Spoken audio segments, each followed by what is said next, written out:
오늘 은혜 받으신 말씀은 요한복음 21장 3절에서 11절 말씀입니다.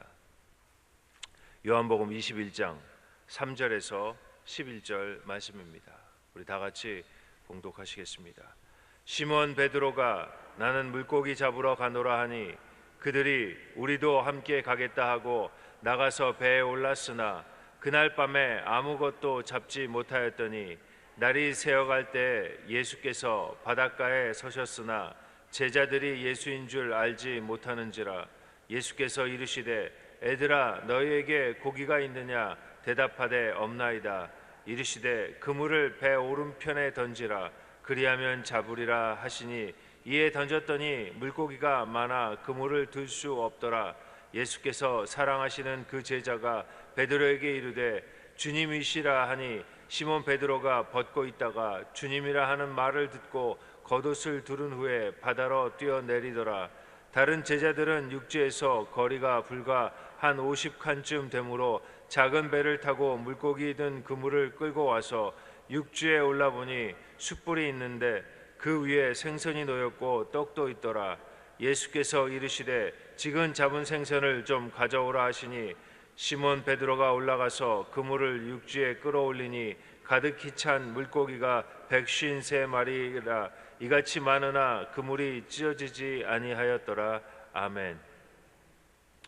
계속해서 기적에 대해서 여러분들과 말씀을 나누고 있습니다. 여러분, 기적은 지금도 일어납니다. 믿음으로 바라보고 믿음으로 선포하면 기적이 일어나는 것입니다. 그리고 여러분, 우리가 그 기적이 일어날 때 우리가 얼마나 연약한 존재인지 깨닫게 되는 것입니다. 그 전까지는 내 힘으로 살았고 내가 모든 삶의 중심이었는데 기적이 일어나게 되면 내가 얼마나 부족하고 연약한 사람인지 깨닫게 됩니다. 그리고 하나님이 보이기 시작하는 것입니다. 정말로 하나님이 계시는구나. 그 전까지는 하나님 계신지 모르고 살았는데 기적이 일어나면 하나님이 계신 것이 깨달아지는 것입니다. 여러분, 기적은 우리가 착한 일을 해서, 우리가 헌신해서, 열심히 해서, 내가 남보다 특별해서 일어나는 것이 아닙니다. 우리가 우리의 믿음을 주님 앞에 드릴 때 그 믿음을 보시고 우리 주님께서는 기적을 일으켜 주시는 것입니다. 우리의 노력이 아닙니다. 우리가 특별해서가 아닙니다. 열심이 아니라는 것입니다. 우리의 믿음입니다.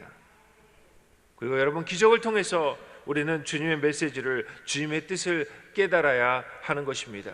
기적이 중요합니다. 기적이 일어나는 것도 좋지만 그것을 통해서 우리 주님께서 하시고자 하는 말씀이 있다는 것입니다. 그 말씀을 듣는 여러분 되시길 주님의 이름으로 축원합니다. 오늘 본문은 예수님께서 베드로를 통해 갈릴리 호수에서 153마리 고기를 잡은 기적입니다. 여러분, 모나미 볼펜 있잖아요. 거기 153이라고 쓰여 있죠. 바로 이 물고기의 숫자입니다. 여러분, 예수님께서 부활하신 후에 갈릴리로 제일 먼저 가시죠. 흩어진 제자들을 향해서 가시고 계셨습니다. 여러분, 베드로가 예수님을 처음 만날 때 밤새도록 고기를 잡으려고 수고했지만 그 잡지를 못하죠. 그때 주님께서 말씀하시죠. 깊은 데로 가서 그물을 던져라. 그러니까 베드로가 깊은 데서 가서 그물을 던집니다. 그리고 고기를 많이 잡습니다. 그물이 찢어지도록 고기를 잡습니다. 그런데 부활 후에 다시 만날 때도 역시 고기 한 마리도 못 잡을 때였습니다.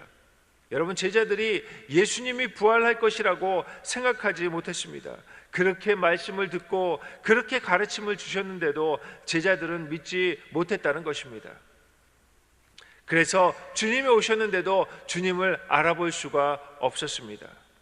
여러분, 그만큼 주님을 따라다니고 그만큼 기적을 경험하고 그러면 믿음이 있을 만한데도 그래도 그들은 다시 고기 잡으러 갑니다. 그들에게 오늘 주님 말씀하시죠. 배 오른편에 그물을 던져라. 여러분, 베드로가 배 오른편 왼편 다 보았을 것입니다. 그리고 여러 번 그물도 던졌을 것입니다. 그럼에도 불구하고 아무것도 잡히지 않았습니다.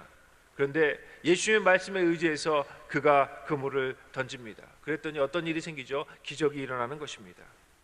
고기가 153마리나 잡혔습니다. 그 기적을 보자 비로소 이 말씀하신 분이 바로 예수님이구나 알게 되는 것입니다. 여러분, 기적을 본다고 믿음이 생기는 것이 아닙니다. 우리가 그러잖아요. 주님, 이 문제만 해결해 주시면, 이 병만 낫게 해 주시면, 주님 내 기도만 응답해 주시면 내가 평생 주님을 따라가겠습니다. 우리가 보통 이렇게 기도하는데, 여러분 기적을 본다고 믿음이 생기는 것이 아니라는 겁니다. 여러분 기적은 우리의 생각의 축을 바꿔줍니다. 그리고 그 전까지 보이지 않았던 그 하나님을 보게 하는 것입니다. 여러분 오늘 기적은 하나님께서 우리에게 주신 은혜에 대한 것입니다. 여러분 우리 인간은 하나님의 은혜가 없으면 한시도 살 수가 없습니다. 그런데 우리가 이것을 깨닫지 못하고 살죠. 그런데 어느 날 주님께서 오셔서 이것을 깨닫게 해 주시는 것입니다. 우리가 보기에는 우리 힘으로 이 세상을 살아가는 것 같은데 아니라는 겁니다. 하나님의 은혜가 아니면 우리가 한시도 살아갈 수 없는데 이것이 깨달아지지 않습니다. 여러분 이것이 깨달아지는 것, 이것이 기적입니다. 여러분 오늘 기적의 내용이 바로 이것입니다. 물고기를 잡은 것이 기적이 아니라 보이지 않던 그 예수님이 보이는 것, 여러분 이것이 기적이라는 것입니다. 여러분 우리는 예수님을 보아야 삽니다. 매일매일 주님을 만나야 되는 것입니다. 근데 예수님이 보이지 않습니다. 왜 그렇습니까? 바쁘기 때문에, 어려운 일들이 생기기 때문에, 내 마음에 낙심이 생기기 때문에 이 주님이 보이지 않을 때가 있습니다. 그럴 때 때때로 주님께서 깜짝 기적을 베풀어 주십니다. 그러면 어떻죠? 깜짝 놀라죠. 그리고 정말로 하나님이 살아 계시는구나, 주님을 발견하게 되는 것입니다. 여러분 기적 가운데 주님을 발견하는 은혜가 있길 주님의 이름으로 축원합니다. 물고기 잡힌 것에 집중하는 것이 아니라 우리와 함께 하시는 그 주님을 발견해야 하는 것입니다. 여지껏 내 힘으로 내 능력으로 살았다고 생각했는데 벼랑간에 하나님의 은혜로 산다는 것이 깨달아지는 것, 여러분 이것이 가장 귀한 기적임을 기억하시길 바랍니다. 여러분 기적 가운데 우리 주님께서 우리에게 주시는 메시지가 있습니다. 이 메시지를 잘 깨달아야 합니다. 기적이 중요한 것이 아니라 기적이 가리키는 어떤 주님의 뜻, 주님의 메시지가 있다는 것이죠. 여러분 그 메시지에 집중하십시오.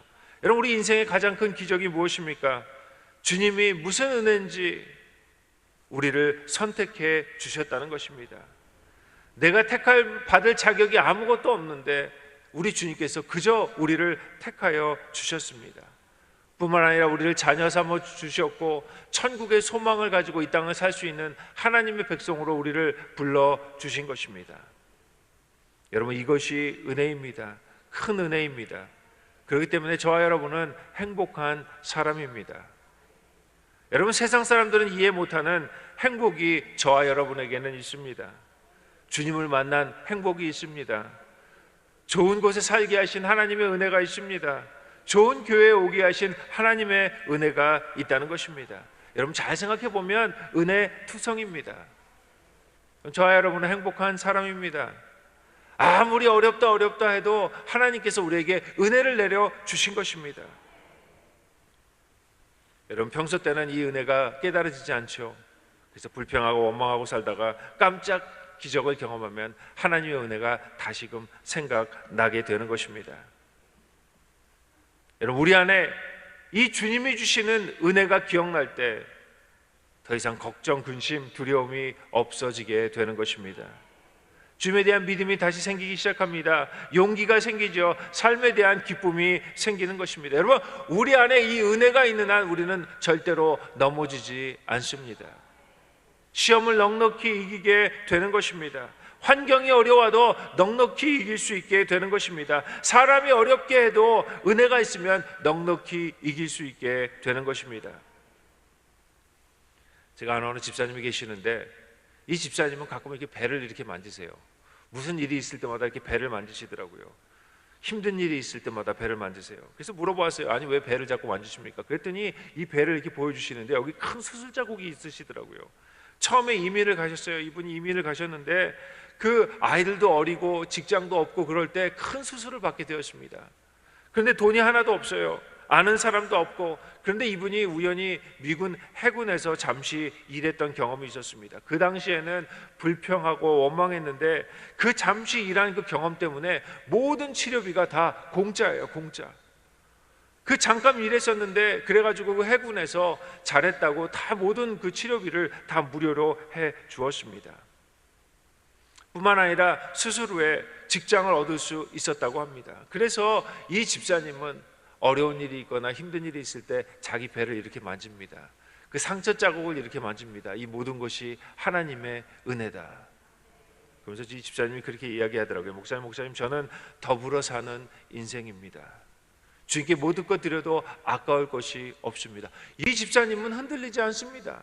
아무리 시험이 닥치고 아무리 사람들이 모함을 해도 흔들리지 않습니다. 왜? 배만 만지면 되기 때문에. 어려울 때마다 하나님의 은혜가 기억나는 것, 여러분 이것이 기적입니다. 은혜가 무엇입니까? 받을 자격이 없는 사람에게 하나님이 주시는 선물입니다.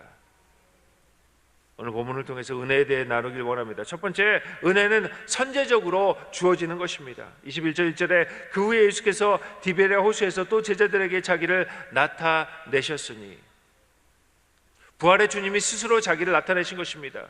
여러분, 주님이 우리를 만나주시길 원하셔서 나타내 주신 것입니다. 주님이 나타나지 않으면 우리는 주님을 만날 수가 없습니다. 여러분, 피조물인 자연인은 창조주를 알 수가 없습니다. 여러분, 피조물은 아무리 노력해도 창조주를 알 수도 없고 깨달을 수도 없다는 것입니다. 많은 사람들이 착각합니다. 그래서 수련을 하죠. 노력을 합니다. 노력을 하고 수련을 통해서 하나님을 만날 수 있다고 생각합니다. 아닙니다. 우리 피조물은 아무리 노력해도 창조주를 만날 수가 없는 것입니다. 다른 종교는 그렇게 이야기합니다. 그래서 공부합니다. 여러분, 자그마한 바퀴벌레가 우리를 이해할 수 있을까요? 없잖아요. 이 바퀴벌레가 어떻게 우리를 이해합니까? 여러분, 얘 바퀴벌레도 피조물이고 나도 피조물인데 이 피조물과 피조물 사이에도 이렇게 넓은데 어떻게 우리 피조물이 창조주를 이해할 수 있습니까? 못한다는 겁니다. 우리가 창조주를 이해할 수 있는 방법은 그 하나님께서 그 자신을 우리에게 보여주셔야만 우리가 하나님을 알 수가 있는 것입니다. 은혜란 주어지는 겁니다. 우리가 쟁취하는 것이 아니라는 겁니다. 수동이지 능동이 아닙니다. 여러분, 아담과 하와가 범죄하고 숨었을 때 하나님이 먼저 찾아오십니다. 그들이 하나님을 찾은 것이 아니라는 겁니다. 다니엘이 사자굴에 들어갔을 때 하나님이 사자굴로 찾아오시는 것입니다. 여러분, 사람이 보는 것이 아니라 주님이 그 자신을 보여주셔야 합니다. 은혜란 이렇게 주어지는 것입니다. 우리가 생각하기에 내가 교회를 선택하고 내가 주님을 선택했다고 생각하죠. 내가 어느 날 어느 이웃집 사람이 와서 예수님 믿으라고 그래서 예수를 믿은 것 같은데 아니라는 것입니다. 주님이 먼저 만세전에 우리를 택하여 주시고 성령님께서 그 이웃분의 그 마음을 움직이게 하셔서 나를 전도하게 만들어 주신 것입니다. 여러분, 이 모든 것이 주님의 은혜입니다. 내가 부르짖고 내가 노력해서 하나님을 만난 것이 아니라 하나님께서 우리를 불러주신 것입니다. 오늘 내가 결심해서 새벽 예배에 나온 것이 아니라 하나님이 우리를 불러주시는 것입니다. 여러분, 이 은혜가 깨달아지길 주님의 이름으로 축원합니다. 그러면 불평이 없어지죠. 원망이 없어집니다. 흔들리지 않습니다. 넘어지지 않습니다. 감사가 넘치게 되는 것입니다. 저도 그래요. 가끔 사역이 바쁘다 보면 불평과 원망이 생깁니다. 그럴 때마다 저는 거울을 봐요. 거울을. 그리고 야, 내가 어떻게 목사가 되었을까? 여러분, 그거 생각할 때마다 은혜가 됩니다. 그 은혜가 생각나면 불평이 없어집니다. 원망이 없어지는 것입니다. 아무 받을 자격 없는 우리에게 주시는 하나님의 선물. 그래서 여러분, 저와 여러분은 행복한 사람들입니다. 두 번째, 은혜는 선택적입니다. 여러분, 본문에 나타난 제자는 모두 7명입니다. 많은 사람이 있지만 특별히 7명을 선택해서 그들에게 나타나 주신 것입니다. 여러분, 하나님은 사람을 쓰실 때 선택해서 나타나 주십니다. 바울이 다메섹으로 가는 도중에 주님을 만났습니다. 여러 명이 같이 갔는데 오직 바울에게만 나타나셨습니다. 다른 사람은 같이 가도 예수님을 만나지 못했다는 것입니다. 여러분, 하나님의 은혜는 아무에게나 주어지는 것이 아닙니다. 그런 의미에서 하나님의 은혜는 값없이 주어지는 것이지만 선택적인 것입니다. 주님께서 그냥 어느 날 우리에게 은혜를 주신 것이 아니라 선택하고 또 선택하고 그리고 우리에게 주셨다는 것입니다. 그래서 은혜를 입은 사람은 감사해야 합니다. 아니, 감격해야 하는 것입니다. 많은 사람 중에 저와 여러분을 선택해 주신 것입니다. 우리가 똑똑해서, 우리가 잘나서, 주님 말을 잘 들을 것 같아서 아닙니다. 이유는 모르지만 그저 우리 주님께서 우리를 선택해 주신 것입니다. 그리고 이 땅을 살면서 주님의 일을 하라 명령하고 계시는 것입니다. 여러분, 나라와 민족을 위해 기도해야 합니다. 우리가 기도하지 않으면 나라와 민족을 위해 기도할 사람이 없습니다. 우리를 택해서 기도하라고 우리 주님께서는 말씀하고 계시는 것입니다. 여러분, 이것이 복입니다. 교회를 위해 기도하기 위해서 우리를 세우셨습니다. 이것이 은혜입니다. 하나님 나라의 상급을 받게 된다는 것입니다. 어느 집사님이 그러시더라고요. 눈만 감으면 북한 동포들이 생각난다고 그래요. 그래서 눈물로 기도하시죠. 여러분, 주님이 그분의 기도를 통해 역사하시는 것입니다. 복된 삶이라는 것입니다. 세 번째, 은혜는 절망 가운데 오는 것입니다. 아담에게 온 은혜는 범죄하고 숨어 있을 때 왔습니다. 다니엘에게 은혜는 사자굴에 죽게 되었을 때 왔습니다. 베드로에게 은혜는 한 마리 고기도 잡지 못했을 때 은혜가 온 것입니다. 본문의 제자들은 두 절망이 있었습니다. 하나는 예수님을 잊어버린 절망이었고, 또 하나는 밤새도록 고기 한 마리도 못 잡은 절망이었습니다. 노력해도 열심히 살아도 안 되는 것이 있습니다. 3년이나 고기를 안 잡았더니 고기를 못 잡는가, 이렇게 생각할 수도 있었을 것입니다. 그런데 예수님이 그때 나타나시죠. 실패의 순간에, 절망의 순간에 예수님이 나타나시는 것입니다. 예수님도 안 계시고 고기도 안 잡히고 절망의 순간이었습니다. 이때 주님이 오시는 겁니다. 야곱에게도, 욥에게도, 요나에게도, 모세에게도 이 은혜는 고통의 순간, 절망의 순간에 하나님의 은혜가 오는 것입니다. 그러므로 절망이 다가올 때 감사함으로 기다리면 됩니다. 그러면 그 절망의 순간에 하나님의 은혜가 우리에게 나타나게 될 것입니다. 여러분, 기대하십시오. 절망하지 마십시오. 주님의 은혜가 반드시 오게 되는 것입니다. 그리고 마지막으로, 은혜는 우리가 약함을 고백할 때 우리에게 옵니다. 얘들아, 너에게 고기가 있느냐? 주님께서 질문하시죠. 그때 없나이다 하고 보고합니다. 약함을 고백할 때 강함이 몰려옵니다. 빈곤을 고백할 때 부요가 다가오는 것입니다. 나는 아무것도 할 수 없습니다 할 때 하나님께서 은혜를 내려주시는 것입니다. 바울이 이렇게 고백합니다. 약할 때 가장 강할 때라, 이렇게 고백합니다. 여러분, 우리가 주님 앞에 나갈 때는 어떤 모습으로 나가야 합니까? 약한 모습 그대로 나가면 됩니다. 주님, 내가 이 모습 이대로 주님 앞에 나갑니다. 그럴 때 우리 주님께서는 은혜를 내려주시는 것입니다. 여러분, 우리는 주님의 은혜로 사는 사람들입니다. 주님이 먼저 찾아오신 것입니다. 우리가 주님을 찾아간 것 같은데 아니라는 것이죠. 주님이 우리를 찾아오셨습니다. 그리고 많은 사랑 가운데 우리를 선택해 주셨습니다. 우리가 똑똑해서, 우리가 잘나서, 우리가 하나님 말씀을 잘 들을 것 같아서가 아니라 무슨 은혜인지 하나님께서 그저 선택해 주셨다는 것입니다. 그리고 절망 가운데, 약한 가운데 우리 주님께서는 우리에게 은혜를 내려 주시는 것입니다. 이 은혜가 기억나면 넘어지지 않습니다. 흔들리지 않습니다. 불평하지 않습니다. 원망하지 않는 것입니다. 이것이 오늘의 기적의 이야기입니다. 오른편에 그물을 던져라. 그리고 그 기적을 통해 다시 한번 예수님을 만나게 해 주시는 것입니다. 여러분, 주님의 십자가 은혜가 매일매일 기억나서 그 십자가의 은혜로 사는 여러분 되시길 주님의 이름으로 축원합니다. 기도하겠습니다.